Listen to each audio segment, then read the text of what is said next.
اللہ تعالیٰ ایسے برے عقائد اور نظریات سے ہم سب کو محفوظ فرمائے۔ حضرات محترم، ہر شے کا خالق، جتنی بھی تخلیقات ہے، ان تمام چیزوں کا جو خالق ہے وہ اللہ تبارک و تعالیٰ کی ذات ہے۔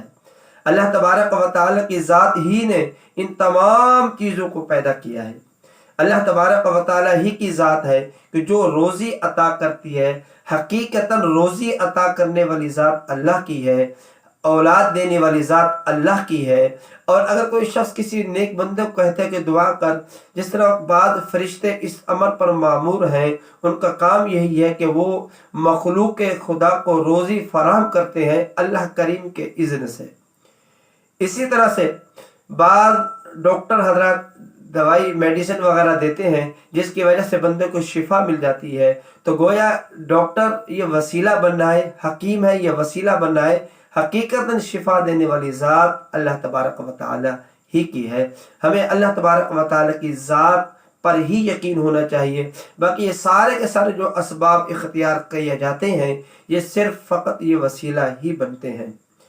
اسی طرح سے حضرات محترم، اللہ تبارک و تعالی کی ذات سے متعلق ہمیں یہ بھی معلوم ہونا چاہیے کہ اللہ تبارک و تعالی کے ہم اگر ایسے الفاظ استعمال کرتے جو عامیانہ ہوتے ہیں، عوام کے اندر بولے جاتے ہیں، مثال کے طور پر بعض لوگ اللہ کریم کی ذات سے متعلق اللہ میاں کا لفظ بھی استعمال کرتے ہیں۔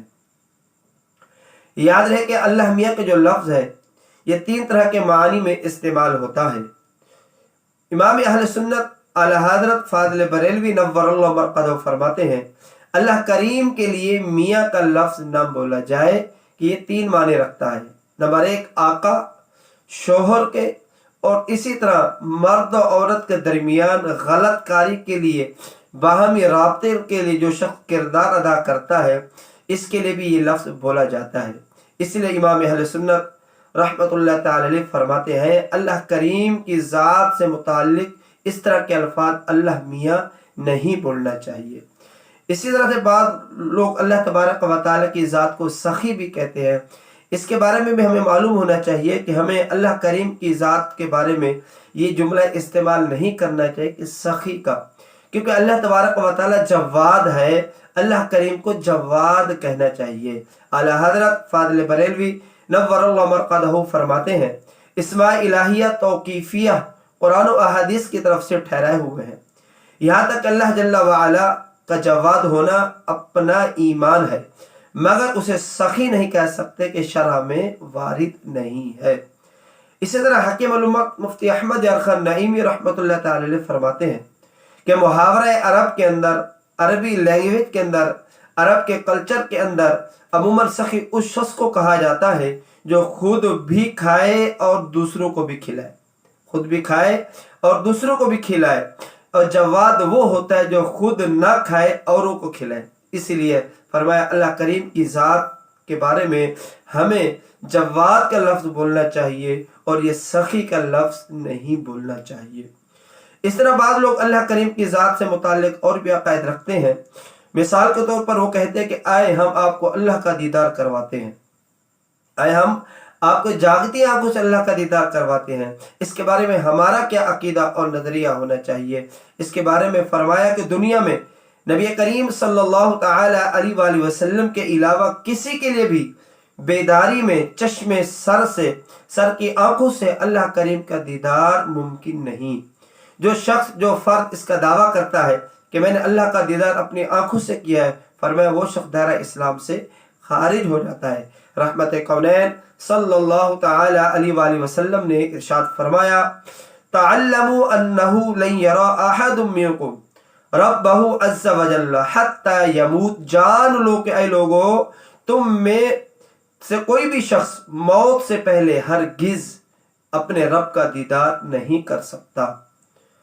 اسی طرح سے فتاوی حدیثیہ میں ہے کہ کسی کے لیے جائز نہیں کہ وہ سر کی آنکھوں سے اللہ کریم کو دیکھنے کا دعویٰ کرے، اور جس نے یہ گمان کیا تو وہ کافر اور مباح الدم ہو گیا۔ اتنا سخت حکم بیان کیا گیا کہ جو اللہ کریم کی ذات کی جانب ان الفاظ کو منسوب کرتا ہے کہ تو پھر کیا اللہ تبارک و تعالیٰ کا دیدار نہیں ہو سکتا؟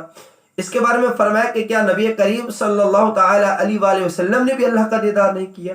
تو فرمایا جمہور اہل سنت کے نزدیک جمہور علماء اہل سنت کے نزدیک سر کی آنکھوں سے معراج کی رات میں میرے اور آپ کے نبی جناب احمد مجتبی اللہ کے آخری نبی صلی اللہ تعالی علیہ وآلہ وسلم نے سر کی آنکھوں سے اللہ کریم کا دیدار کیا ہے۔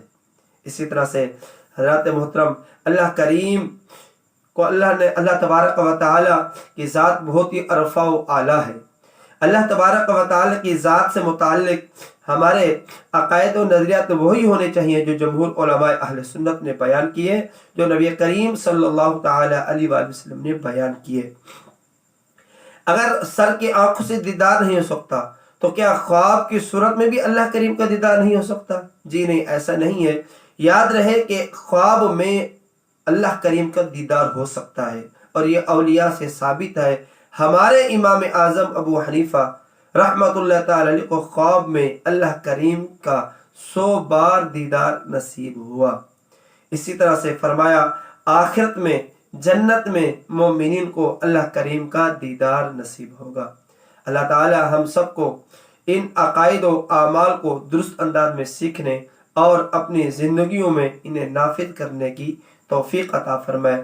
حضرات محترم اللہ کریم کی ذات سے متعلق ہمارے عقائد واضح ہونے چاہیے، ان کے اندر کوئی لچک نہیں ہونی چاہیے اور عامیانہ انداز نہیں اختیار کرنا چاہیے، تاکہ ہم رب کی بارگاہ میں جب دعا کریں اللہ پاک ہماری دعاؤں کو قبول بھی فرمائے۔